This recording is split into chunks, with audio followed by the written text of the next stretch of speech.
Ella, where did you go? Sit. Come. Did you come? Sit. Where did you go? Ella. Ella.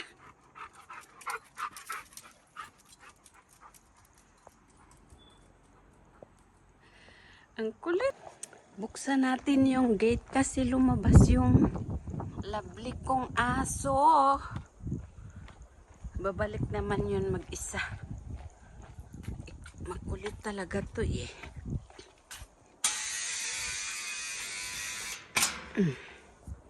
Nasaan na kaya? Bumaba yun doon, no? Hindi ko man siya mahabol. Ayan guys, ang ganda ng kapaligiran. Sobrang maliwanag yung yung langit. Babalik din yung aso. Nasaan kaya pumunta?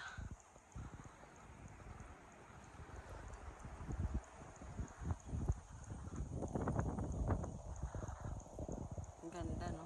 Ganda talaga pag apple yung ang camera maganda. Medyo malamig, mahangin.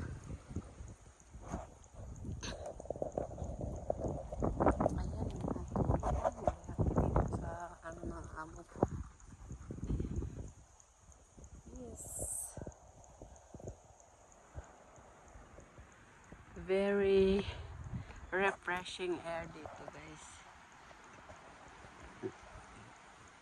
Diba? Tapos walang sasakyan, walang dumadaan. Kaya yung aso, umalis kasi yung anak ng amo ko, hindi nilagay sa sa kulungan, kaya nakalabas. Malamig, pasok na ako sa loob. Tapos dito tayo sa kabila. Ayan guys. Gustong gusto ko rin talaga dito sa village kasi gustong gusto ko rin yung yung weather ba, tsaka yung mga puno. Ayan. Daming lemon. Gustong gusto ko rin dito ang view. Marami pa siyang lemon. Tapos ayun. Ayan. Diba? Ang ganda dito. Ayan. Dito tayo. Wow! Wow, lemon. Wow, very refreshing. Diba guys? Ganda.